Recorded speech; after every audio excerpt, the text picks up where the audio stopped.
चुनौतियों में बिलासपुर पहले क्या रही है आपके सामने में और आज क्या है। हमें यदि रायपुर जाना है तो रेलवे क्रॉसिंग पार करना है, यदि मस्तूरी जाना है तो मस्तूरी के लिए रेलवे क्रॉसिंग पार करना है। और ये हमारा सौभाग्य है कि भारतीय जनता पार्टी की सरकार बनी, डॉक्टर रमन सिंह जी हमारे मुख्यमंत्री बने, उस बाधा को हमने समाप्त किया। जितने लोग यहाँ बैठे हैं, मैं भारतीय जनता पार्टी की जो सरकार है उसके लिए ताली बजवाना चाहता हूँ। और क्यों बजवाना चाहता हूँ, मेरे ऊपर सवाल उठेंगे कि बताओ एक ऐसा पत्रकार है भारतीय जनता पार्टी की चाटुकारिता कर रहा है। टी.एस. सिंहदेव भी तो तारीफ कर रहे हैं नक्सलवाद पर आपकी, ठीक लगता है कि नहीं? भूपेश बघेल भी तारीफ कर रहे हैं। इन लोगों के तारीफ का मतलब मैं नहीं समझ पा रहा हूँ। हम जब मध्य प्रदेश में थे और छत्तीसगढ़ राज्य बना तो विरासत में हमको जो नक्सलवाद मिला, यदि मार्च 2026 की यदि बात किए हैं तो ये साहस भी होना चाहिए। ईडी के काम ईडी को करना चाहिए, यूडब्ल्यू का काम यूडब्ल्यू को करना चाहिए। ये सरकार के काम नहीं है, पार्टी के काम नहीं है। इस देश में करप्शन को समाप्त करना है। कोई सिफारिश लेके नहीं आएंगे, सबको मालूम है कि सिफारिश लेके आएंगे तो डांट खाएंगे। उसमें यदि भाजपा के भी उस राडार में आए हैं तो उनके यहाँ भी छापा पड़ा है और उनके यहाँ भी कार्रवाई हुई है। मेरी तो ये शुभकामनाएं हैं कि आप मंत्री बने। बिलासपुर से आप सक्रिय राजनीति में रहे हैं इतने सालों तक, धर्मलाल जी, आपकी क्या ख्वाहिश है कि बिलासपुर में अभी और क्या क्या कमी है और मुझे अवसर मिले, या तो फिर हमारी सरकार है, आपकी सरकार है, निसंदेह आपकी हर बात सुनी जाती है, आप मंत्री रहें या ना रहें, लेकिन आप सीनियर नेता हैं, आपका सम्मान है। तो आपको क्या लगता है कि बिलासपुर के लिए अभी वो कौन से ऐसे पड़ाव हैं जो पार करने हैं और जो धर्मलाल कौशिक जी चाहते हैं कि बिलासपुर को ये हासिल होना चाहिए? देखिए, जहाँ तक बिलासपुर की बात है तो अमर अग्रवाल जी और मैं, हम दोनों एक साथ विधायक बने मध्य प्रदेश में, और उसके साथ में न केवल बिलासपुर बल्कि प्रदेश के डेवलपमेंट को लेकर के, विकास को लेकर के और उन चुनौतियों को लेकर के हम लोग साथ साथ आगे बढ़े हैं। उन चुनौतियों में बिलासपुर पहले क्या रही है आपके सामने में और आज क्या है। मैं आपको कह सकता हूं कि कभी हम लोग जब रायपुर जाते थे तो 3 घंटे से 3.5 घंटा में हम रायपुर पहुंचते थे, और ये महसूस किया गया यदि इतने देरी के साथ में हम यदि कहीं पहुंचेंगे तो हमारे जो विकास की और रफ्तार की बात करते हैं, हमारी रफ्तार थम जाएगी। जिस बात को अमर अग्रवाल जी बात किए, मैं उस बात को आपको आगे बढ़ा रहा हूं कि रोड कनेक्टिविटी की बात हुई।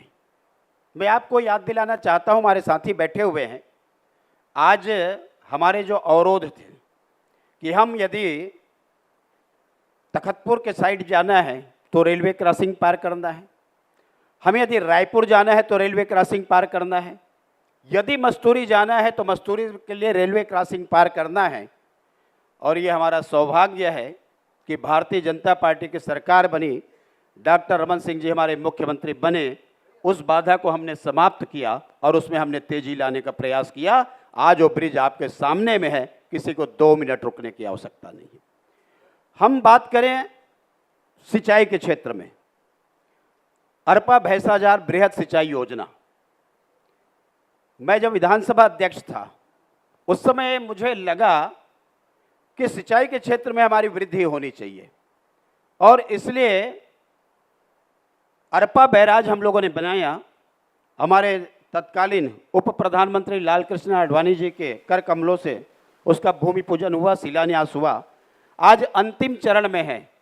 बहुत जल्दी वो प्रोजेक्ट हमारे पूरे हो जाएंगे और लगभग इस जिले के, खास करके उसमें 2-3 विधानसभा के 67,000 एकड़ जो हमारे एक पानी के ऊपर निर्भर होते हैं, लास्ट में यदि पानी नहीं बरसी तो हमारे फसल किसान के चौपट हो जाते हैं, ये हम बहुत जल्दी उसको पूरा करने वाले हैं। और इस बात को अमर जी बताए हैं कि उद्योगों के, हम औद्योगिकरण के हम लोग जा रहे हैं।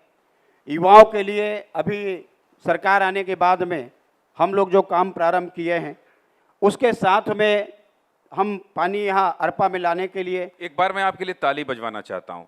जितने लोग यहाँ बैठे, नहीं अभी सुन तो लीजिए, ऐसे नहीं बजा देना भाई, पहले विषय सुन लीजिए। जितने लोग यहाँ बैठे हैं, मैं भारतीय जनता पार्टी की जो सरकार है उसके लिए ताली बजवाना चाहता हूं। और क्यों बजवाना चाहता हूं, मेरे ऊपर सवाल उठेंगे कि बताओ एक ऐसा पत्रकार है भारतीय जनता पार्टी की चाटुकारिता कर रहा है।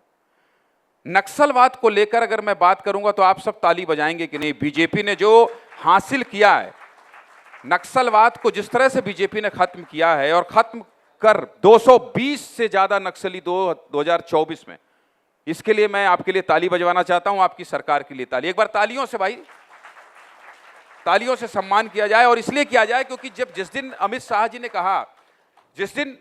जी ने कहा धर्मलाल जी कि 2026 मार्च नक्सलवाद खत्म कर देंगे, ये बहुत बड़ा स्टेटमेंट होता है किसी भी गृह मंत्री का, देश के गृह मंत्री का। और मुझे लगता है किसी भी मंच पर पत्रकार हो, नेता हो, विपक्ष हो, टीएस सिंहदेव हो, सब तो तारीफ कर रहे हैं।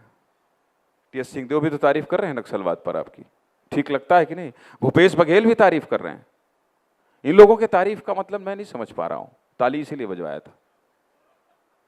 देखिए, हमारे सामने जब छत्तीसगढ़ राज्य का निर्माण हुआ तो मुख्य रूप से 2-3 चुनौती हमारे सामने थे। एक चुनौती हमारे लिए ये कि छत्तीसगढ़ के हमारे जो मजदूर अपने परिवार को लेकर के लखनऊ, इलाहाबाद से जम्मू कश्मीर पलायन करते थे अपने परिवार का पालन पोषण करने के लिए, क्योंकि उस समय खाने के अनाज की उनके पास में व्यवस्था नहीं थी। दूसरी बात, हमको विरासत में मिला हमको नक्सलवाद।